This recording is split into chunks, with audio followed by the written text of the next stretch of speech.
গোটেই সংসদীয় ইতিহাসত স্বাধীনতাৰ পাছত যিমানবিলাক ইলেকশ্যন হৈছে তাৰ ভিতৰত আটাইতকৈ ক্ৰিটিকেল বা জটিল নিৰ্বাচনটোৱে হ'ব এইবাৰ। কাৰণ এইবাৰ ইলেকশ্যনত যদি সঁচাকৈ জয়ী হয় বিজেপি দলটো, তেতিয়াহ'লে আমাৰ দেশৰ সংবিধানখন বদলি হৈ যাব আৰু আমাৰ দেশৰ গণতান্ত্ৰিক ব্যৱস্থাটো এটা স্বৈৰতান্ত্ৰিক বা এটা ফেচিবাদ বা একনায়কত্ববাদী দিশে গুচি যাব। আমাৰ দেশখন ধৰ্মৰ ভিত্তিত মৌলবাদী শক্তিবিলাকৰ এখন দেশত পৰিণত হ'ব। দ্বিতীয়তে, যদিহে সঁচাকৈ এইবাৰ বিজেপি জয়ী হয়, তেতিয়াহ'লে আমাৰ দেশৰ ৰাজহুৱা সম্পত্তিবিলাক আৰু ৰাইজৰ হৈ নাথাকিব। এইবিলাক চব ব্যক্তিগত কৰ্পৰেটবিলাকৰ হাতত তেওঁলোকে বিক্ৰী কৰিব। আৰু তৃতীয় যিটো বস্তু আটাইতকৈ ভয়ংকৰ কথা হ'ব, যে সকলো বস্তুৰ মূল্য এনেকুৱা ভয়ংকৰভাৱে বৃদ্ধি পাব যে দেশত জনতা, সাধাৰণ জনতা থকাটো একেবাৰে অসম্ভৱ হৈ পৰিব, যিহেতু বিজেপিয়ে কৰ্পৰেট বা কোম্পানীৰ ওপৰত গোটেই দেশৰ অৰ্থ ব্যৱস্থাটো এৰি দিয়ে। সেইকাৰণে আমি স্পেচিফিকেলি আজি কেনেকৈ ডিব্ৰুগড় লোকসভা সমষ্টিত আমাৰ প্ৰাৰ্থীক জয়ী কৰাব পাৰোঁ, লুৰিণজ্যোতি গগৈক আমি জয়ী কৰাব পাৰোঁ, তাৰ কাৰণে ৰণকৌশল ৰচনা কৰাত আমি ব্যস্ত হৈছোঁ। নম্বৰ 1। নম্বৰ 2, আমি সৰ্বানন্দ সোণোৱালক কিয় ভোট দিয়া উচিত নহয়, এই সম্পৰ্কে আমি প্ৰত্যেকজন কৰ্মীৰ পৰা মতামত যেতিয়া গ্ৰহণ কৰিছোঁ, তেতিয়া আমি দেখিছোঁ যে সৰ্বানন্দ সোণোৱাল নামৰ মানুহজনে ডিব্ৰুগড় লোকসভা সমষ্টিৰ কাৰণে এতিয়ালৈকে কোনো গুৰুত্বপূৰ্ণ কাম কৰিবলৈ সক্ষম হোৱা নাই। কেন্দ্ৰীয় মন্ত্ৰী হিচাপেও সৰ্বানন্দ সোণোৱালে ডিব্ৰুগড়ৰ কাৰণে কোনো আঁচনি আনিব পৰা নাই। তেওঁ ছাত্ৰ জীৱনৰ পৰা কৈ থকা নামৰূপৰ সাৰ কাৰখানাৰ চতুৰ্থ গোট সদায় তেওঁ সদৌ অসম ছাত্ৰ সন্থাত থকাৰ পৰা সদায় গাই থাকে মুখেৰে, কিন্তু এতিয়ালৈকেতো নামৰূপ সাৰ কাৰখানাৰ কাৰণে তেওঁক একো কাম কৰা আমি নেদেখিলোঁ। কেন্দ্ৰীয় মন্ত্ৰী হিচাপে তেওঁ ডিব্ৰুগড় লোকসভা সমষ্টিৰ কোনো এটা ঠাইতে কোনো এটা বিশেষ প্ৰজেক্ট আনিবলৈ সক্ষম নহয়। লোকসভা সমষ্টিটোৰ উন্নয়নৰ কাৰণে কোনো বিশেষ প্ৰজেক্ট আনিবলৈ তেওঁ সক্ষম হোৱা নাই।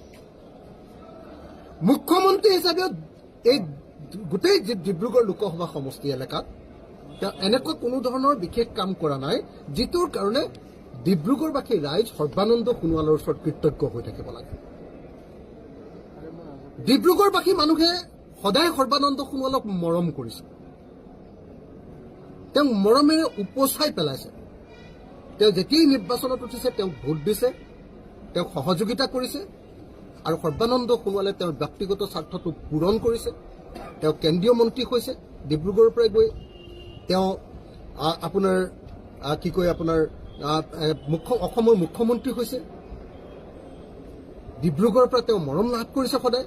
ডিব্ৰুগড়ক তেওঁ জন্মভূমি বুলি কৈ সদায় তেওঁ এনেকুৱা ধৰণে মৰম লাভ কৰিছে, কিন্তু তাৰ বিনিময়ত সৰ্বানন্দ সোণোৱালে ডিব্ৰুগড়বাসীৰ কাৰণে একো দিব পৰা নাই।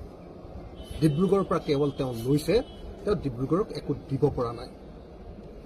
আনকি সৰ্বানন্দ সোণোৱাল যিটো জনগোষ্ঠী বা যিটো জনজাতিৰ পৰা কৈছে সোণোৱালসকলৰ কাৰণেও এতিয়ালৈকে সৰ্বানন্দ সোণোৱালে একো কাম কৰা নাই বুলি সোণোৱাল জনগোষ্ঠীৰ জাতীয় সংগঠনবিলাকে আমাক স্পেচিফিকেলি কৈ আছে। যেনেকৈ ধৰক সোণোৱাল জাতিৰ বহুৱা নৃত্য, যিটো তেওঁলোকৰ যিটো ফোক সোণোৱাল জাতিৰ, সেই লোককৃষ্টিটোৰ কাৰণে সুৰক্ষিত কৰিবৰ কাৰণে তেখেতে 1 কোটি টকা এটা দিম বুলি কৈছিল। এতিয়ালৈকে সেইটো পোৱা নাই। সোণোৱাল জনগোষ্ঠীৰ ডিব্ৰুগড়ত যিটো আপোনাৰ গেষ্ট হাউচ খুলিব খুজিছিল, অৰ্ধনিৰ্মিত হৈ আছে, তাত 4-5 কোটি টকা দিম বুলি কৈছিলে। তেওঁ 1 টকাও এতিয়ালৈকে দিয়া নাই। সোণোৱাল জনগোষ্ঠীৰ মানুহক গোটেই ডিব্ৰুগড় লোকসভা সমষ্টিটোত সোণোৱাল জনগোষ্ঠীৰ মানুহক বাৰম্বাৰ উচ্ছেদ কৰি থকা হৈছে। একজন সোণোৱাল জনগোষ্ঠীৰ মানুহৰ সেই উচ্ছেদৰ বিৰুদ্ধে সৰ্বানন্দ সোণোৱালে এটা মাত দিয়া নাই। এইটো মই তেওঁৰ নিজৰ জাতিটোৰ কথা কৈছোঁ, তেওঁৰ নিজৰ জনজাতিটোৰ কথা কৈছোঁ, নৃগোষ্ঠীটোৰ কথা কৈছোঁ। সেই নৃগোষ্ঠীটোৰ মানুহৰ কাৰণেও সৰ্বানন্দ সোণোৱালে কাম কৰা নাই। আনকি সৰ্বানন্দ সোণোৱাল ইমান অকৃতজ্ঞ এজন মানুহ যে তেওঁৰ লগত 24 ঘণ্টা লাগি থকা যিবিলাক নেতা, কোনো এজন নেতাৰে ৰাজনৈতিক ভৱিষ্যত তেওঁক সুৰক্ষিত কৰা নাই। তেওঁৰ লগত লাগি থকা আজিৰ দিনটোতো লাগি আছে মৰমেৰে আৱৰি ৰখা, তেওঁৰ লগত অনবৰতে ঘূৰি থকা যিবিলাক বিজেপি দলৰ আজিৰ নেতা, কোনো নেতাৰ ৰাজনৈতিক ভৱিষ্যতৰ কাৰণে যে এওঁক MLA চিটটো দিম, এওঁক আমুকত চেয়াৰমেন দিম, এওঁক আমুকত এনেকৈ কাম কৰাৰ সুযোগ দিম, কোনো এজন তেওঁৰ লগত থকা কোনো নেতাৰ কাৰণে সৰ্বানন্দ সোণোৱালে কোনোদিন ব্যক্তিগতভাৱে তেওঁলোকক সহযোগ কৰাৰ কোনো উদাহৰণ আমি দেখিবলৈ পোৱা নাই। কিন্তু সৰ্বানন্দ সোণোৱালকতো ডিব্ৰুগড়ে কেৱল দিয়ে আছে। সৰ্বানন্দ সোণোৱালে বিপৰীতে ডিব্ৰুগড়বাসী মানুহক একো দিয়া নাই। আৰু আটাইতকৈ ডাঙৰ কথা যে এইজন সৰ্বানন্দ সোণোৱালে ডিব্ৰুগড়বাসীক দিয়া নাই, সোণোৱাল জাতিক দিয়া নাই, আৰু একেটা সময়তে অসমকো দিয়া যে 2024 চনৰ নিৰ্বাচনটো ভাৰতৰ ইতিহাসৰ আটাইতকৈ